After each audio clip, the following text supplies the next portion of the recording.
So when you think about Peru in World War II, let me tell you that Peru fought a war against Ecuador in 1941. So you may think Peru was with the Allies and Ecuador with the Axis, or vice versa. Not at all. This was a war that took place during the Second World War, but had nothing to do with World War II. So what about Peru in World War II? That is what you're going to learn today. Hey, good to have you back on the channel. If you're new, my name is Stefan. I'm a Dutch history teacher and I like to cover history on location. Like right now, I'm on this huge fort in Lima, Peru. If you find this content interesting, consider subscribing.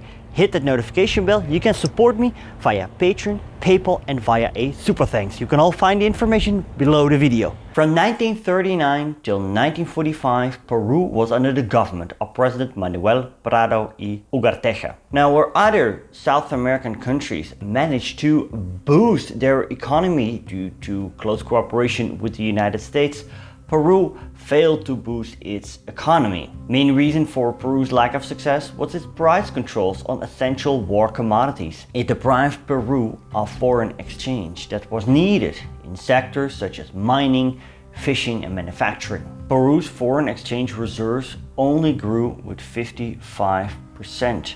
Contrary to Brazil's that grew with 635%, Colombia's with 540% and Mexico's with 480%. One Peruvian sector that greatly benefited though was the military, and this was due to the US Lend-Lease assistance. With 18 million US dollars received, the Peruvians built a new Air Force base in the north of the country.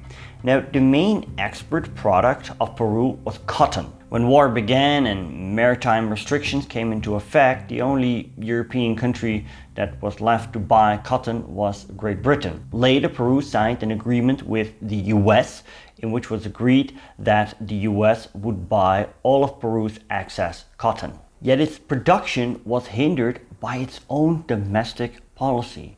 See, many Japanese immigrants worked in the cotton industry, but these became the target of suspicion and many Japanese Peruvians were deported.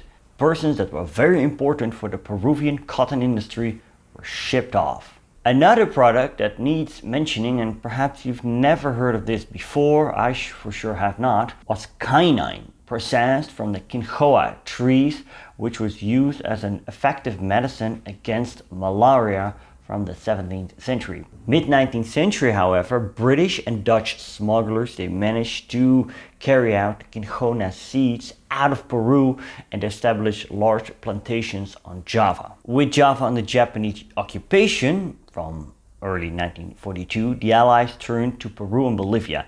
Yet with the development of synthetic quinine, the need for the Peruvian product lessened. So for the economic side of the story, let's discuss politics. Well, when war broke out, Peru, among many other South American nations, declared themselves neutral. When France fell in June 1940, many foreign ministers of American nations came together in Havana, Cuba, and basically agreed that an attack on one meant an attack on all. Peru would eventually see war, not with an Axis or an allied power, no, with its neighbor, Ecuador. See, ever since independence, the two Latin American nations had a long-standing border dispute. In 1819, the Garcia-Herrera Treaty was negotiated, but the Peruvian Congress did not ratify it. In the early years of the 20th century, small skirmishes along the border occurred. Peru suffered a military setback against Colombia during the Leticia War in 1933, and as a result, the Peruvians modernized their army. From just 8,000 men in 1932, it grew to a force of nearly 26,000 in 1941. For many years, Peru enjoyed French advice on its military affairs, but in 1937, French advisors were replaced with German advisors, and this was clearly a break with the past. However, the Peruvian army officers were repulsed by the arrogance of the Germans, and thus the Germans were sent packing, and in 1939, the French returned.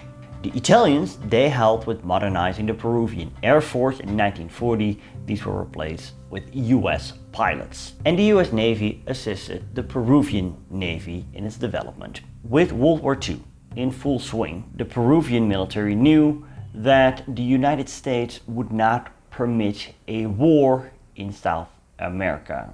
Yet, on the other hand, with World War II growing increasingly larger, the Peruvian army realized that it was now or never.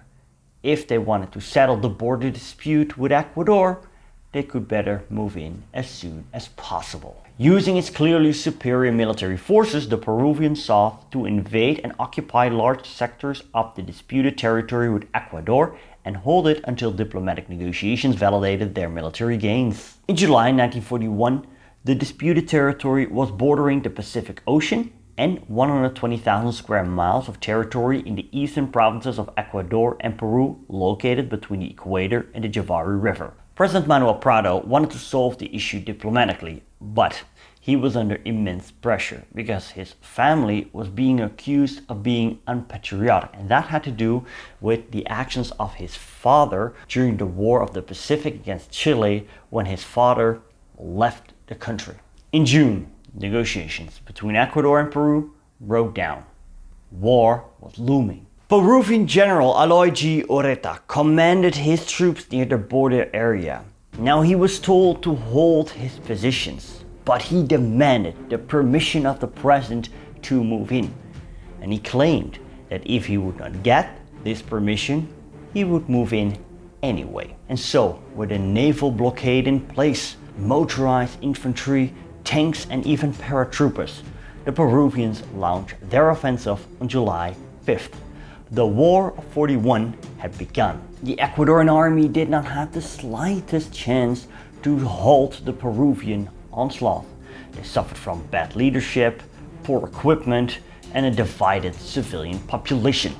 The Peruvian army advanced rapidly. By mid-August, Ecuador's army had disintegrated due to mass desertions, and only isolated pockets continued to fight. On the 2nd of October, ceasefire came into effect. January 1942, the US and other Latin American nations convened in Rio de Janeiro, Brazil, to discuss the matter of World War II and also the war that was going on between Ecuador and Peru. The US was keen on peace between Peru and Ecuador because the US wanted to use both countries' air bases for the defense of the Panama Canal, and yet it's not really effective when both countries are in war with each other. And so, on US pressure, a peace treaty was brokered. The Peruvian-Ecuadorian Protocol of Peace, Friendship and Limits, known as a Rio Protocol, which was mostly in favor of Peru, saw the light of day. Most of the disputed territory was granted to Peru. Later, Ecuador would reject this protocol, claiming it was signed under duress. In 1960, the protocol was disavowed, and military clashes occurred in the 1980s and 1990s. A final settlement was made in 1998, ending the very long-standing border dispute between Peru and Ecuador. However victorious, the War of 41 would have a bitter aftertaste for Peru. Within the Peruvian armed forces, there was inter-service rivalries that were exacerbated by the policies of the president over promotions and political maneuvering. A civil-military rebellion took place in March 1945. It was poorly orchestrated and easily put down, but distrust remained, and eventually in 1948 an even bigger military uprising took place within the Peruvian armed forces. For the Peruvian military, the twin goals that came out of World War II were the need for democracy and the need for military professionalism. These were the two important legacies of the war, with its long and bloody struggle against fascism and brutal tyranny. Despite efforts to build both professionalism and democracy, however, the subsequent history of Peru suggests that neither was reached. Now, I briefly mentioned what happened to Japanese Peruvians, Japanese that lived in Peru during World War II. Now, let's elaborate on this further and also discuss what happened to Italian and German Peruvians during the Second World War. The Japanese community in Peru was the biggest of the three, with 25,000 Japanese Peruvians living in the country when World War II broke out. Most of them had migrated to the country around 1900. In December 1941, when Japan attacked Pearl Harbor and the US got in war with Japan, the Japanese ambassador in Lima urged the Japanese Peruvians to stay calm and obey the laws of the Peruvian authorities. It didn't really help them, because there were severe anti-Japanese sentiments in Peru. This was because of racist sentiments and also because of the fact that the Japanese during the years of the Great Depression did economically quite well. When false rumors spread about a possible Japanese attack on Peru, it led to anti-Japanese riots that claimed 10 lives and injured many more. After this, 400 Japanese Peruvians left for Japan. From early 1942 till early 1945, around 1,800 Japanese Peruvians were deported. Most of them were shipped to the US, where they were interned. Later investigations showed that there was no evidence for Japanese espionage activities in Peru. When World War II broke out, around 7,500 Italians lived in Peru. Their community used to be bigger, but many had already migrated back to Italy. And those who stayed behind were very well integrated in Peruvian society and had no connection to their Italian motherland any longer. A very few were deported, and as a US diplomat stated, the Italians hardly mattered. Now let's take a look at the Germans. The German community was the smallest of the three.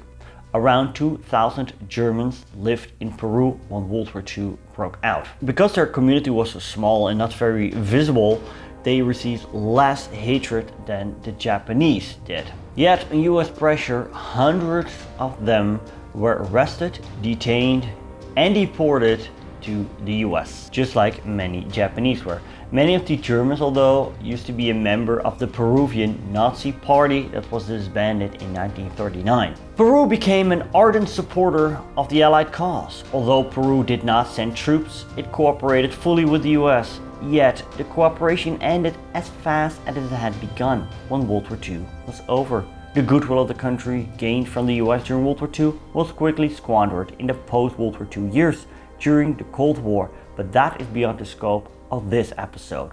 Thanks to my patrons, you see their names on the screen right now, and a special thanks to Nick Terranova, Rainy Bechtel, Thomas Sabiega, Damian Wallace, Connor, Philip Jordan, Marcus Kaas, Nick Terranova, Haley, Mark Littlehill, Janis Josinkiewicz, Joanne, Justin Tabell, Tanya Dixie, Henry Clarkson, Rob Park, Andrea Martic, Susanna Di Bella, John Beach, Fabrizio, Wayback History, Fernando Lopez Ojeda, Mike West, and Frans. I hope you enjoyed this video. Now, if you want to learn more about Peruvian history, you can click right here. I want to thank you for watching. Subscribe, like, and you can support me via Patreon, PayPal, or via Super Thanks.